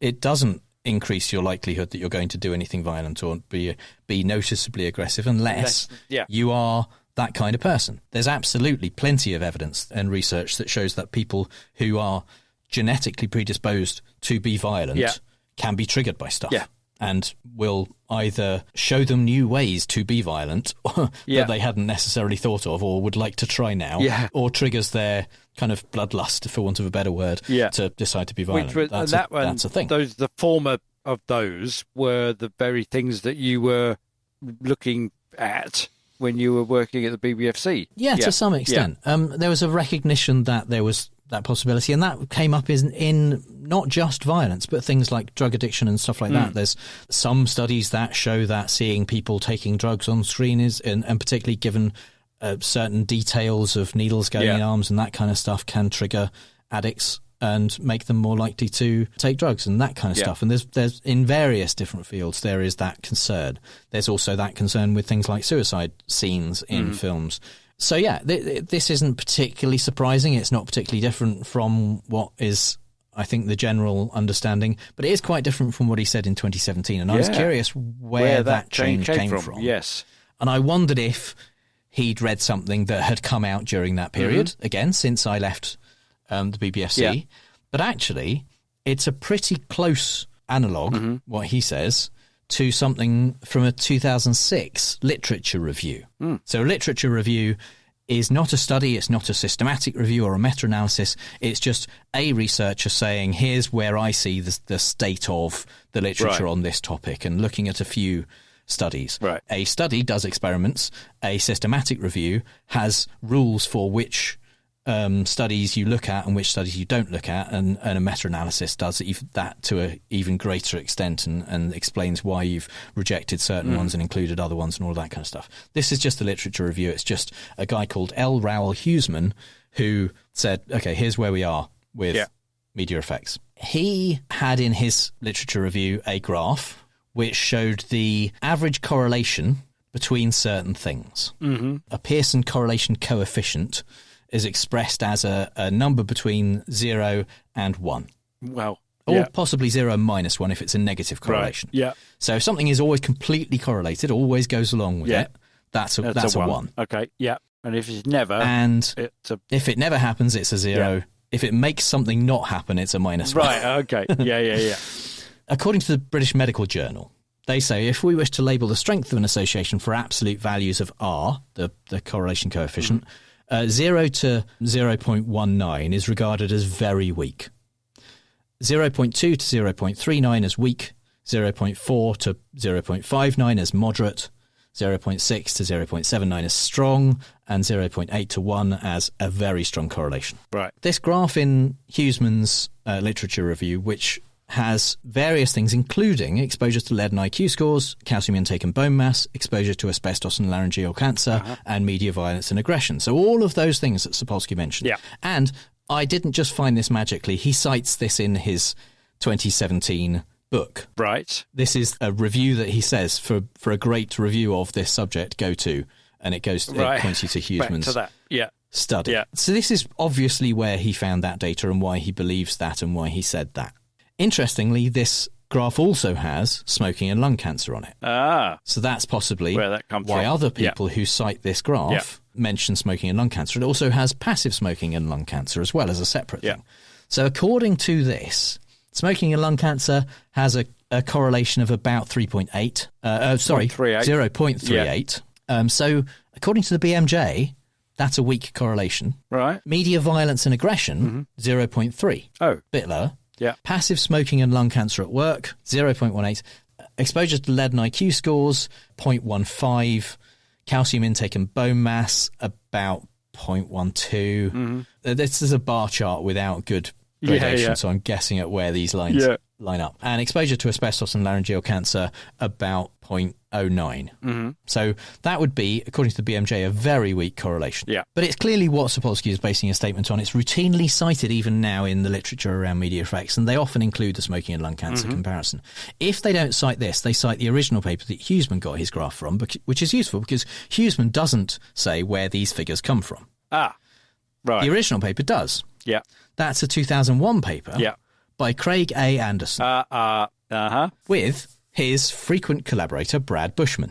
The first figure, according to Craig, the smoking and lung cancer figure of 0.38, comes from a 1950 study of 100 cancer patients. 1950. Smoking and cancer. Now, we were talking earlier on about 1963 being a time when scientists understood it and the tobacco companies were lying about it. 1950 was the beginning of them understanding it. This year, a study in the journal Translational Lung Cancer Research puts the correlation between smoking and lung cancer at 0.753, which is way higher, twice as much, twice as correlative, and takes it immediately well out of the range of the violence and aggression figure that's cited here. That 0.3 figure for media violence is from a 1994 meta-analysis specifically about TV violence. Mm-hmm. As far as I can tell, in Anderson's many studies and meta-analyses looking at video games, he's never managed to get above a 0.2 correlation. Wow. Yeah. With 0.15 in his largest meta-analysis in 2010. Also, and importantly, these figures, his figures, and the figures in the 1994 meta-analysis about TV violence almost entirely are about short-term effects, whereas Sapolsky said it was a link between childhood exposure and aggression in young adults of both sexes. Yeah. In fact, in Anderson's own 2010 meta-analysis, they did look at longitudinal studies where the R value, the correlation, went down to 0.115. Wow. And when they controlled for the sex of the participant, which again, Sapolsky says they could do and the effect holds, it goes down to 0.059. Oh, good grief. So again, anything below 0.19 is considered by the BMJ to be a very weak correlation. Yeah. And we're talking about like a third of that. Wow. That's homeopathic levels. It's really low. It's barely there. Yeah. It's statistically significant. Yeah. But it isn't. It's not naught. Yeah. It isn't a strong correlation. Yeah. It doesn't mean that you can predict anything at all. Yeah. Based on the media Certainly diet not of people. in the way that you could predict smoking and lung cancer. Yeah. Yeah. Speaking of smoking, the passive smoking one, 0.15, which is close. That one's close to the figures that Anderson claims he can prove between video games and violence, or aggression, I should say. And in fact, the best studies that cite these pieces of data do specify passive smoking. Right. Some just say smoking because nuance is tricky. Yeah. Yeah. But again, that data is from a 1998 meta-analysis looking specifically at smoking in the workplace. I assume they calculated it right. The R number isn't actually in that study, but Anderson and Bushman calculated the R number. I mean, I kind of do know how to calculate R numbers, but it's really annoying and complicated, and I needed to read more studies. So I'm assuming they calculated it correctly. I didn't recalculate it. Right.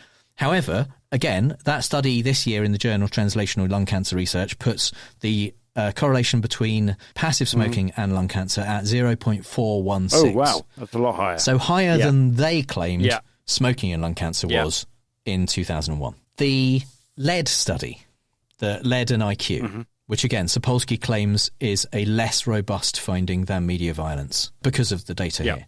First of all, they've cited it a bit wrong because the 1990 meta-analysis it came from put it at 0.15, whereas they've put it about 0.13.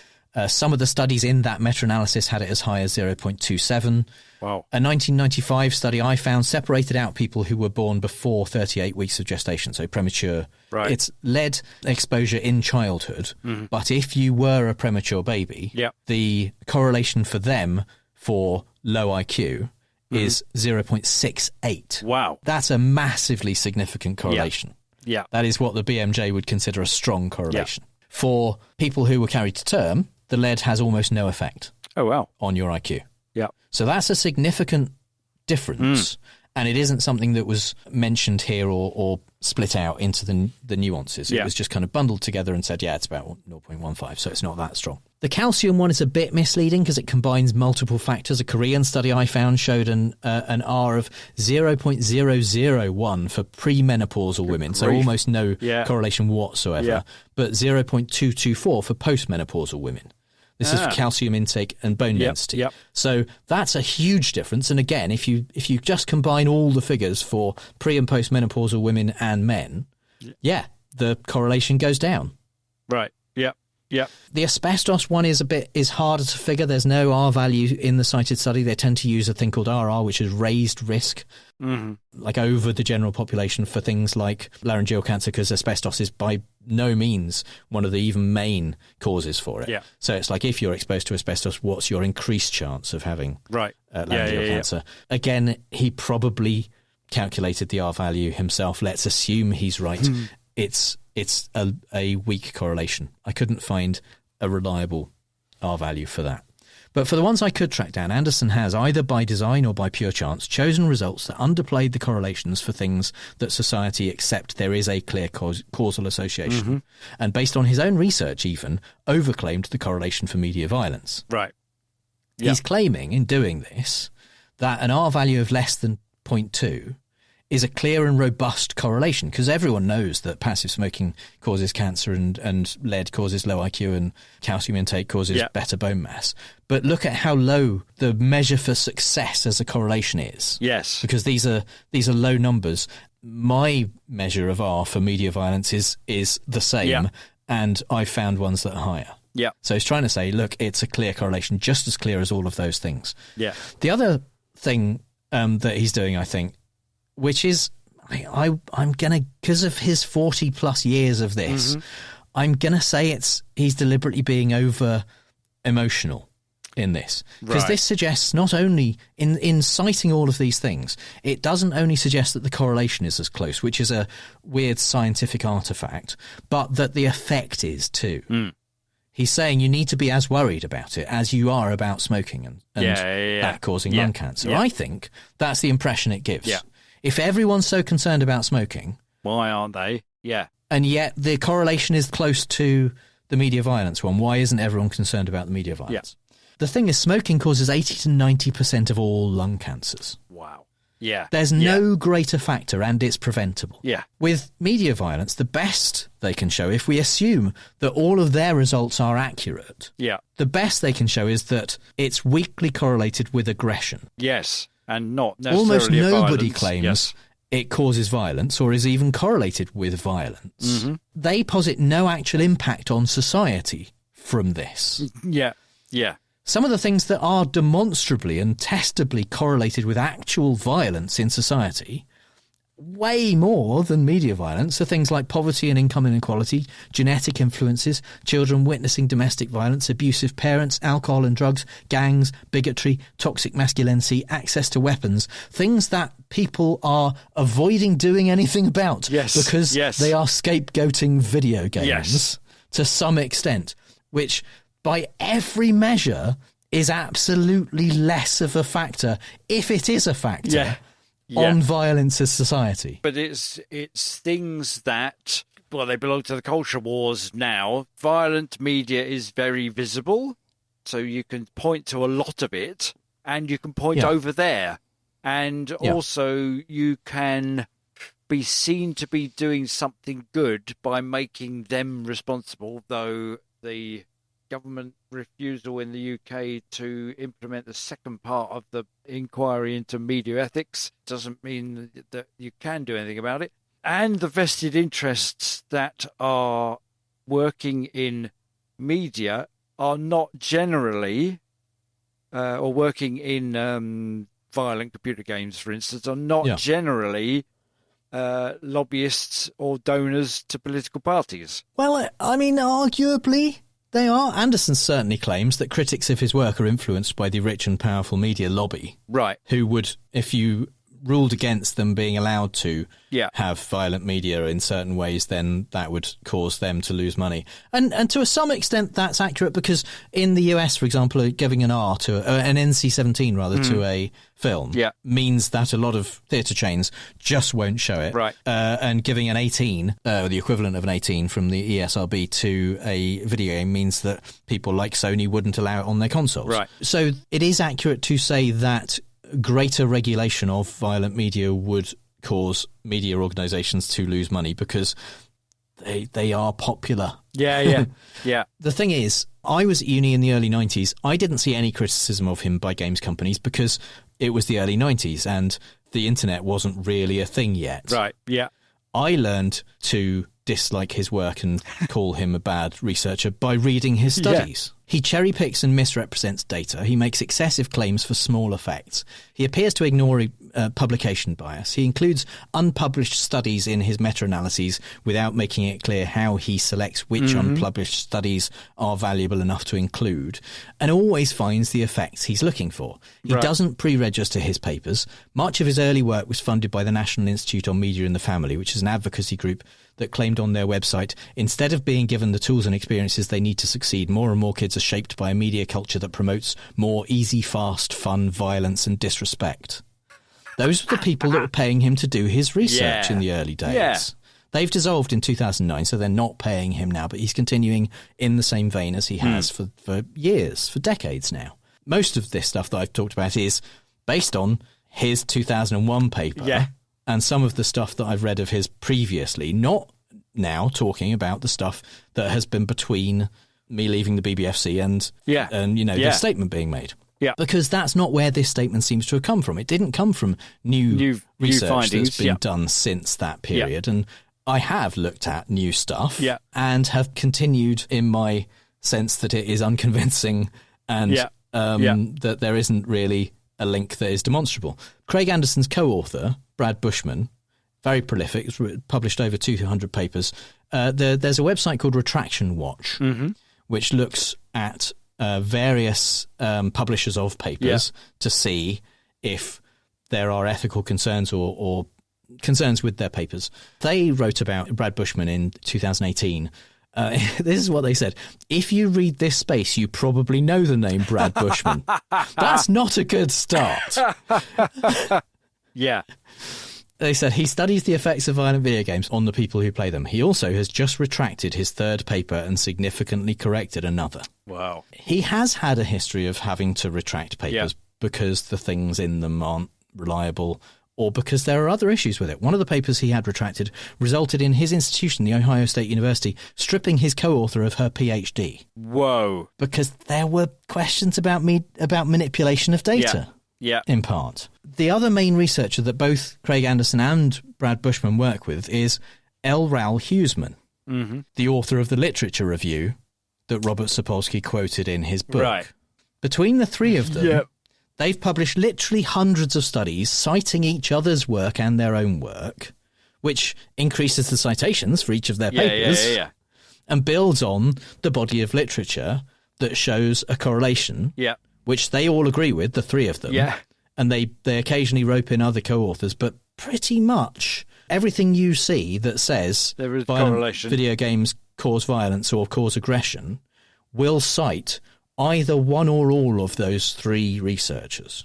Wow. And there are hundreds of people doing research in this field, but those are the ones that consistently find positive correlations, albeit very weak correlations with no measurable societal effect. And based on out-of-date data as well. Well, from studies, cancer studies. The out-of-date data comes from the fact that people continue to cite old studies, continue to cite results of old studies. Yeah. And they wrote articles about their studies, and people cite those articles and so on. Yeah. So, and there's people are still citing Bandura, the 63 study. Yeah. So, and Phillips, the 83 boxing study, that have been shown to have methodological flaws at the very least. But people will cite them because if what they want to do is write about how video games cause violence or aggression, those are things that they can point to. The evidence, such as it is. If we look at some good quality studies not done by those three researchers, we find that other people have failed to replicate their findings when trying to do similar things. Right. A 2008 study found that when blockbuster violent movies are released, there's a drop in violent crime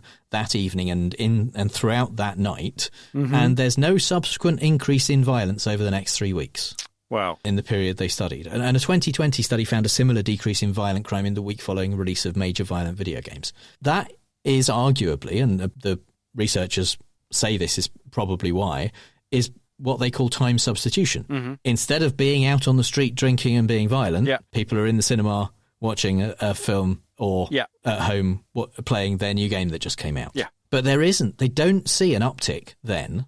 It goes back to baseline, but they don't see an increase of violence based on people having spent the week inside playing that video game or having watched that violent film. A 2015 study which pre-registered their methods, which is the good thing to do, because you say what you're going to test and then you test it and then you say, well, this is what I said I was going to test.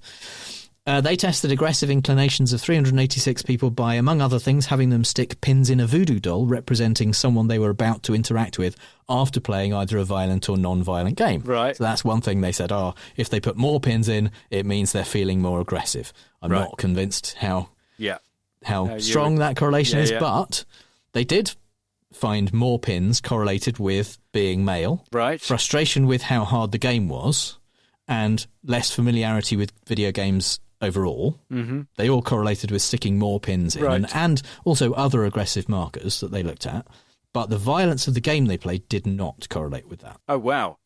So actually it was the frustration at not being able to operate the thing rather than the content itself. Or just it being a hard game. Yeah. A 2019 Oxford pre-registered study looked at 2,000 British 14 and 15-year-olds, evaluating the games they played along with reports from parents and caregivers about the levels of aggressive behaviour that they displayed, and found no correlation at all. Wow. And it wasn't that the parents and caregivers was just saying, oh, no, my Johnny's never does anything bad. They were reporting aggression and like shoving and violence and stuff like that.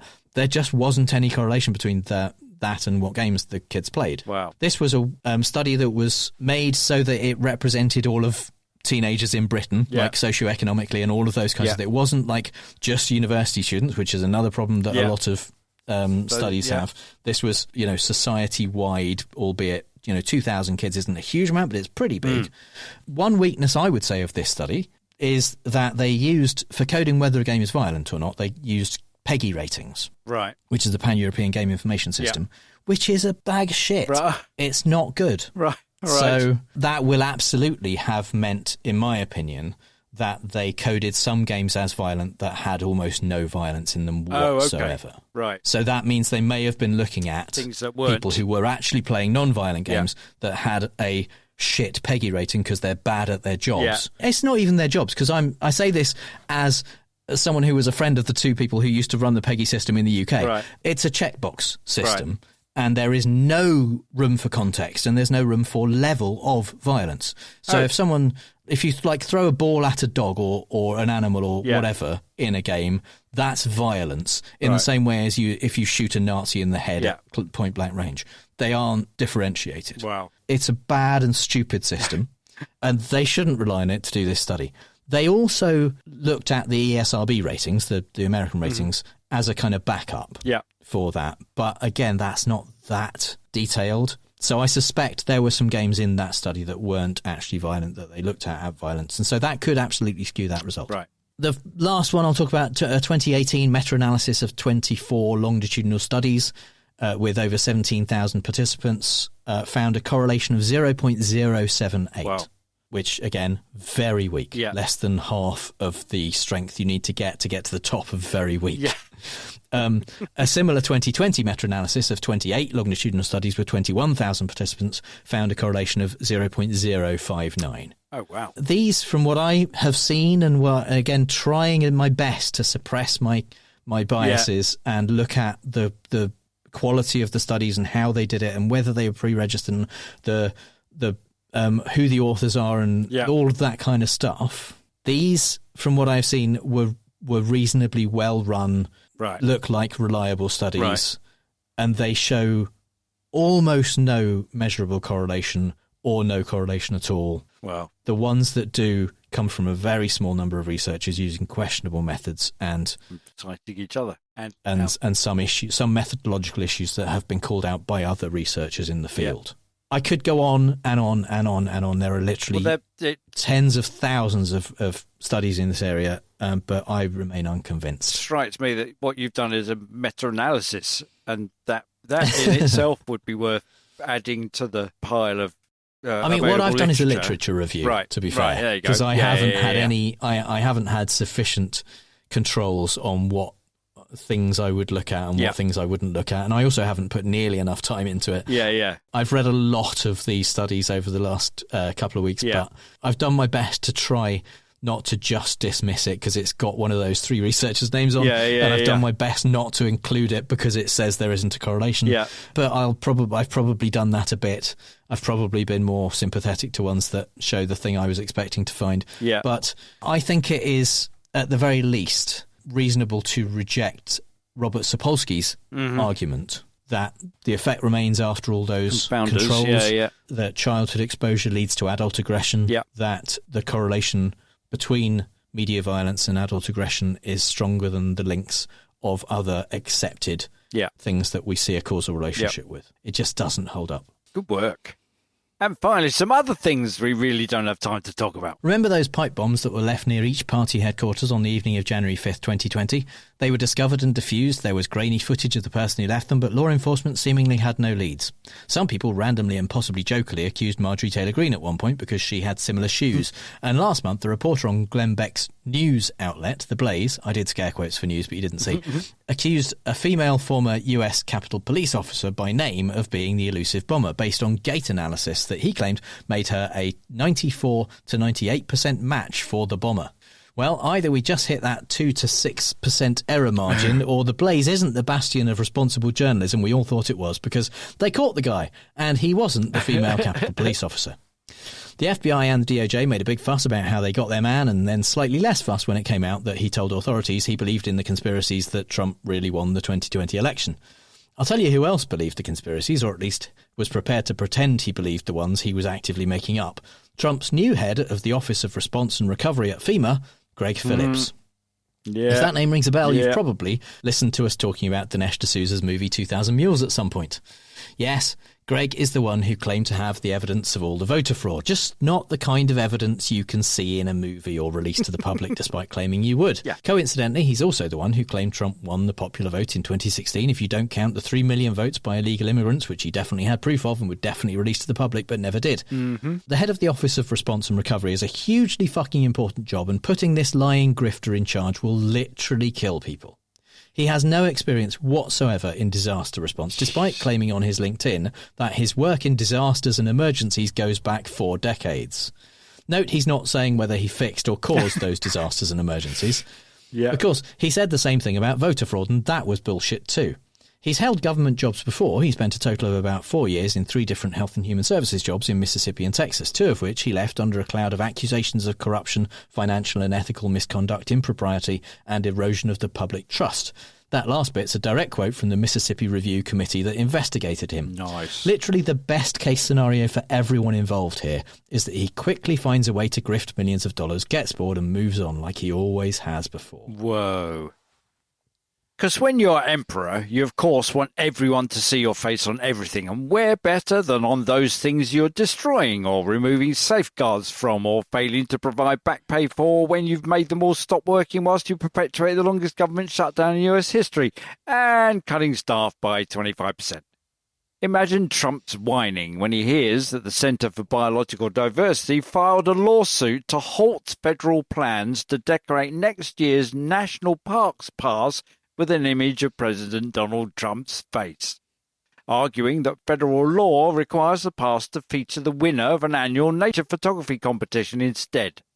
The Trump administration also recently announced it was cutting free admission to national parks on Martin Luther King Jr. Day, January 19th for 2026, and Juneteenth, June 19th, the only 2 federal holidays honouring Black history. Visitors will instead get in free on June 14th, which is both Flag Day and President Donald Trump's birthday. The standard America the Beautiful Pass for 2026, unveiled last month by the Interior Department, features side-by-side portraits of George Washington and Trump to mark the 250th anniversary of America's founding. Kieran Suckling, the Center for Biological Diversity's executive director, said, "The national parks are not a personal branding opportunity. They are the pride and joy of the American people. America the Beautiful means wild rivers and majestic mountains, not a headshot of a bloated, fragile, attention-seeking ego. There's nothing beautiful about that." I guess it's the equivalent of the National Trust membership card bearing the face of Boris Johnson or Nigel Farage as recent and current pretenders to the ego thrown here, though Nigel has been approached by the Amphibian Society to appear on their membership cards since Kermit the Frog turned them down again.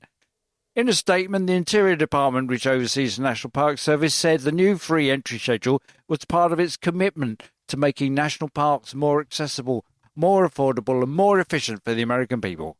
Alan Spears, Senior Director of Cultural Resources at the National Parks Conservation Association, said, "This move is not going to make our national parks safer, more sustainable or more relevant, but it is going to make some people believe that their national parks are no longer interested or open to being relevant and welcoming to them." Trump, of course, doesn't give a fuck. He just wants to insert himself into every walk of American life and be thanked for it, to cover up from doing nothing of any merit for any tax-paying park visiting American ever. I hear Punxsutawney Phil will be wearing a red tie and a bad comb-over toupee next February as well. As we know, the only reason Trump and his Secretary of War, boozy white supremacist part-time TV host and accused sexual predator Pete Hegseth are committing war crimes off the coast of Venezuela is to protect Americans from the scourge of the Latin American drug traffickers that kill, by Trump's reckoning, 25,000 people per recently exploded boat. Well, this might shock you, but it's possible Trump really doesn't care about the drugs after all. I mean, if he did, why would he pardon ex-Honduran President Juan Orlando Hernandez, who was sentenced last year to 45 years in federal prison for conspiring with drug cartels during his tenure as president as they moved more than 400 tons of cocaine through Honduras towards the United States? In exchange, prosecutors said, Hernandez received millions of dollars in bribes that he used to fuel his political rise. Maybe it's because Hernandez is a rich, corrupt, right-wing authoritarian and his successor, Xiomara Castro, has spoken out against Trump. Maybe it's because Trump's rich friends Peter Thiel and Mark Andreessen are supporters of Hernandez and investors in a Honduran economic zone championed by Hernandez. Or maybe he doesn't have a clue what's going on, signs whatever's put in front of him, and doesn't give a shit how it looks or who it affects. I think probably that one, but only because it would be irresponsible to speculate on whether anyone bribed Trump for the pardon.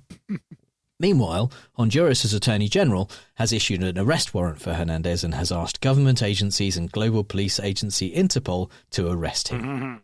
21 Republican senators in Indiana voted against Trump's redistricting proposal, which would have divided Indianapolis into 4 pieces, grafting pieces of the city onto other districts to dilute the influence of Democratic voters. Disregarding what the senators' constituents might have to say about it, some Republicans lashed out at senators for defying Trump. His life was threatened, and he was nearly assassinated, Indiana Lieutenant Governor Mika Beckwith wrote on social media. All for what? So the Indiana politicians could grow timid? The night before the vote, Trump laid off the nicey-nicey and went all-out tantrumic toddler on the senators, accusing the state's top senator of being a bad guy or a very stupid one. In interviews after Thursday's vote, several Republican senators said they were leaning against the plan from the start because their constituents didn't like it, and some said they simply didn't like the president's tone, like when he called the senators suckers. Trump didn't seem to get the message. Asked about the vote, the president once again took aim at Indiana's top senator, Roderick Bray. He'll probably lose his next primary, whenever that is. I hope he does, because he's done a tremendous disservice. Senator Sue Glick, an attorney from LaGrange, who also opposed redistricting, brushed off Trump's threats to unseat lawmakers who defied him. I would think he would have better things to do, she said. It would be money better spent electing the individuals he wants to represent his agenda in Congress. Of course, as a permanent 3-year-old, Trump is incapable of learning or humility or cooperation or compromise, so he's not going to take anything from Mitch Daniels, former Indiana governor and Republican. Straightforward explanation for what happened. Folks in our state don't react well to being bullied. In thus dealing Trump one of the most significant political defeats of his second term, Senator Greg Good, in not voting for the proposal, said, I'm confident my vote reflects the will of my constituents. You see, Donnie, for people to genuinely love you, you've got to show them a bit of love. Kim Jong-un may well be described as a beloved leader, but that's because people are scared of him. They don't actually love him. Indiana's Republicans neither love nor are scared of you, you petulant child. Trump is really upset that the Nobel Committee didn't give him the Peace Prize this year, despite stopping 1,100 wars, including that really bad one between Albania and Azerbaijan, 2 countries who Caroline Leavitt probably claims have always been at war. If there's one thing Trump's better at than peace, it's putting his name on things. So earlier this month, he combined the two and renamed the US Institute of Peace the Donald J. Trump Institute of Peace. I'd like to be outraged, but I have to admit I didn't even know the US had an Institute of Peace, and I am a bit surprised. It's like finding out we have an Institute of not oppressing other countries' peoples and stealing their stuff. We don't, for the record. Instead, we have the British Museum where people from other countries can come and look at their stuff, which we're keeping safe for them since they obviously weren't very responsible and let someone just come and take it. Anyway, a day later, Trump got the next best thing to the Nobel Peace Prize, the FIFA Peace Prize. I'm not from sports, so I'm not sure if this is the kind of thing that generally happens, but I have a feeling that it might just be another example of horrifically corrupt rich folk stroking the world's most fragile ego for some future unspecified monetary or pardon-related benefit. Needless to say, Trump was thrilled because they gave him a medal and he likes shiny things. The Qatari royal family are probably kicking themselves now that they know that instead of giving him a $400 million plane, they could have just got him a medal off Etsy and had it engraved. Meanwhile, I'm just waiting for KFC to announce their inaugural Biggest Hands Award. I wonder who will win. In the world of documentation, I think it's fairly safe to state that the content of the documents, the meaning of the words and the order in which they're written is the most important thing. But no, Secretary of State and bastard son of Mark Ruffalo and Billy Crystal smacked in the face with a snow shovel, Marco Rubio, thinks that the actual typeface itself is more important. I suspect is because whilst he can see, he can't actually read.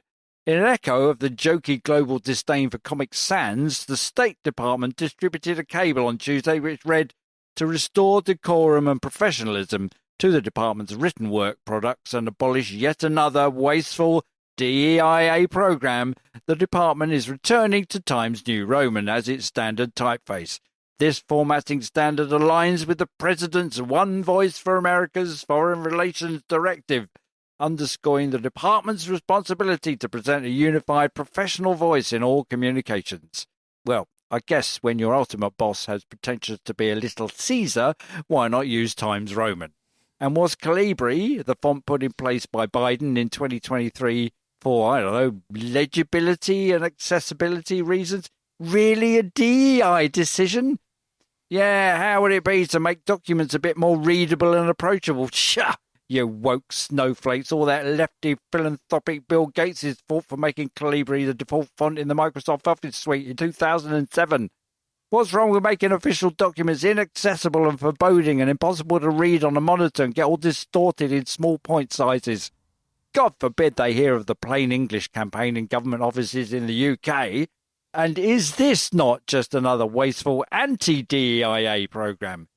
It all feels a bit like Trump is trying to outdo Ramesses III, who recarved or reinscribed existing statues or monuments to attribute them to himself. Even the Times itself abandoned Times New Roman. The typeface was designed for ancient, outmoded, redundant, useless metal typesetting, specific for legibility with bad ink and cheap paper. Yep, sounds about right for the whole Trump-Rubio State Department. Given the stories of some tourists who've been critical of Trump being refused entry to the US, I've made peace with the fact that I probably won't make it into the country until Trump leaves office in 2029, or maybe 2033. But just recently, the visa restrictions the Trump administration have announced are starting to feel like a personal attack on me. I'm not claiming that the recent plan to vet the past 5 years of social media posts by potential visitors from 42 countries is targeted at me. That would be insane. Sure, I'm one of the hundreds of millions of people that would definitely rule out. But obviously they think I'm clever enough to somehow get round that rule and give them some of my many conservative sock puppet social media accounts I've been cultivating since 2016 for this exact eventuality. So the State Department have also issued an order demanding enhanced vetting of applicants. Quote, to see if they have worked in areas that include activities such as misinformation, disinformation, content moderation, fact-checking, compliance, and online safety, among others. I mean, geez, why don't they just name me? Oh, sure, they try to cover it up by claiming it's about protecting freedom of speech and combating censorship, but that's obviously bullshit. Who would believe you're protecting freedom of speech by refusing freedom of travel to people who've said something you don't like or checked a fact you lied about? No, this is obviously retaliation for the work we do here on Fallacious Trump, or the book I wrote about Dinesh D'Souza's bullshit election rigging film, or the memes I occasionally repost on Threads and Blue Sky. Well, I won't be bowed. I can wait another 1,132 days to visit America again. Or maybe 2,594 days if he runs again. It'll go past in no time. 18 months into the Labour government and 18 months away from the above-inflation pay rises they gave to the medical nursing sector, who they saw as so vitally important to the nation and who had been under provision for so long under the Tories, Health Secretary and Mr Potato Head too long in the microwave, Wes Streeting, declares war on doctors seeking more pay in line with their nursing colleagues. In language resonant of Thatcher, Cameron and Johnson, Starmer says a fair deal is on the table, and Streeting says, oh, but what about the flu? Going on strike will put patients at risk. Using the language of the Tory party that wanted to privatise the NHS looks to me to be every bit as risky. To help health matters, Badenoch's Tories would lift the 2030 ban on manufacturing petrol and diesel cars and do away with the legislation forcing manufacturers to make electric vehicles. We all may end up wheezing in a fossil-fueled climate inferno, but at least we might vote Tory rather than Reform, eh, Kemi? Starmer, leafing through Farage's playbook, is urging Europe's leaders to curb ECHR to halt the rise of the far right. In a twisted logic, he wants to water down the legislation protecting asylum seekers and refugees so countries can take tougher action to protect their borders and thus see off the rise of the populist far right across the continent. You know, exactly the thing that the far right populists said they want to do. Meanwhile, a man in Bristol fell to his death from a ladder whilst attempting to hang a Union flag on a lamppost. Whilst not quite to Charlie Kirk excesses, the man is being lauded in the local press as a keen football fan, loving father, etc., and not called out for ignorant racist servitude to frog-faced Farage's shit-stirring. A bit like when Sir Oswald Mosley, Baronet, MP, founder of the Black Shirts shit-stirring neo-Nazi racist movement, died and was lauded as a fine, upstanding member of the aristocracy. Fucking hell, this country sometimes. So that's all the bad arguments and faulty reasoning we have time for this week. You'll find the show notes at fallacioustrump.com, and if you hear Trump say something stupid and want to ask if it's a fallacy, our contact details are on the contact page. If you think we used fallacy ourselves, let us know, and if you've had a good time, please give us a review on Apple Podcasts or wherever you get your podcasts, or simply tell one other person in person about how much they'd like our podcast. And you can support the show at patreon.com/ftrump.